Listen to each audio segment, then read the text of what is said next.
The truth about the CIA's remote viewing program. Imagine a man sitting in a locked room. In the United States, nitrogen monoxide maps, nitrogen monoxide cameras, nitrogen monoxide satellite feed, just a pen, a sketchpad. And his mind, he closes his eyes 1,000 miles away inside a hidden Soviet military base.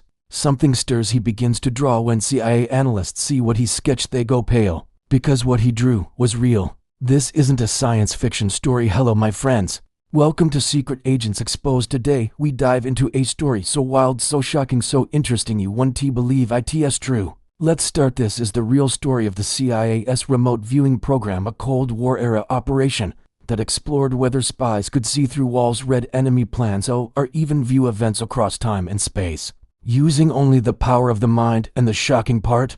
IT actually worked. Sometimes the birth of a strange idea. IT started with fear. In the early 1970s, the US learned the Soviet Union was pouring millions into researching psychic phenomena, telepathy, mind control, telekinesis, and ESP, extrasensory perception. The Pentagon panicked. Could the Soviets develop a psychic spy? Could they see our missile silos, read our minds?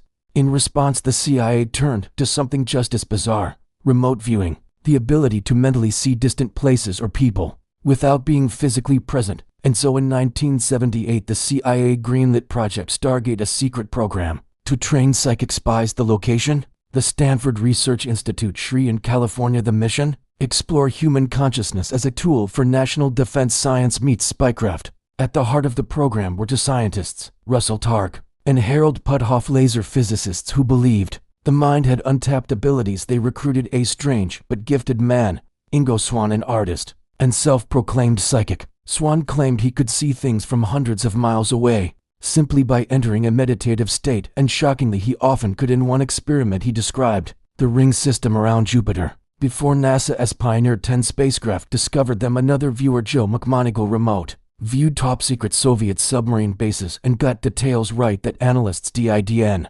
even have yet. The CIA was stunned. Was this the future of intelligence? The missions. The CIA and U.S. Army began deploying remote viewers in real operations. The mission briefs were often simple. Draw the inside of this building in Siberia. Where is this hostage being held? What's inside that briefcase? The results were mixed. Some sessions produced vague images, others hit chillingly close to the mark. In one case, a remote viewer accurately described the layout of a secret Soviet nuclear facility. In another, the CIA asked a viewer to locate a missing plane in Africa. The viewer pointed to a map and said, "It's here." A week later, the plane was found exactly where he said. Even skeptics inside the CIA had to admit something strange was happening. The controversy, but not everyone believed. Many scientists called it pseudoscience. Critics said the experiments weren't controlled properly. Others believed the CIA was chasing fantasies, and yet the program continued. Under names like Sunstreak, Center Lane, and Grill Flame. By the 1980s, the U.S. military had trained dozens of soldiers as remote viewers. They were given ranks, mission files, and classified targets. One viewer claimed he saw hostages in Iran during the 1979 embassy crisis. Another described a Soviet spy ship's interior accurately, but with results difficult to replicate, and intelligence hard to verify. Cracks began to show in 1995. Under pressure from Congress, the CIA declassified the program and shut it down. The public was told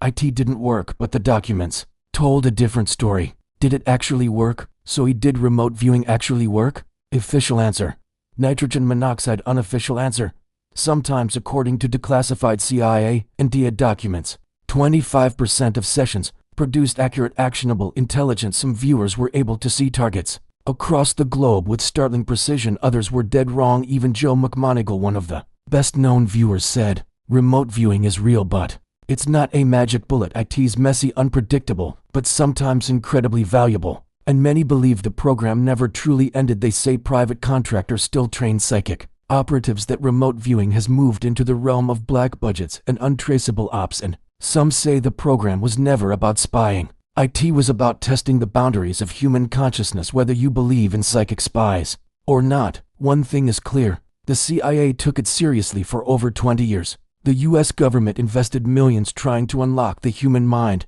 not with weapons but with willpower. And in the darkest corners of the Cold War, where satellites failed and operatives vanished, they turned to the strangest tool of all, the human soul. This was the truth about the CIA's remote viewing program. Subscribe for more real spy stories, exposed secrets, and missions that never made the headlines, because truth is often stranger than fiction. See you in the next video with unique story.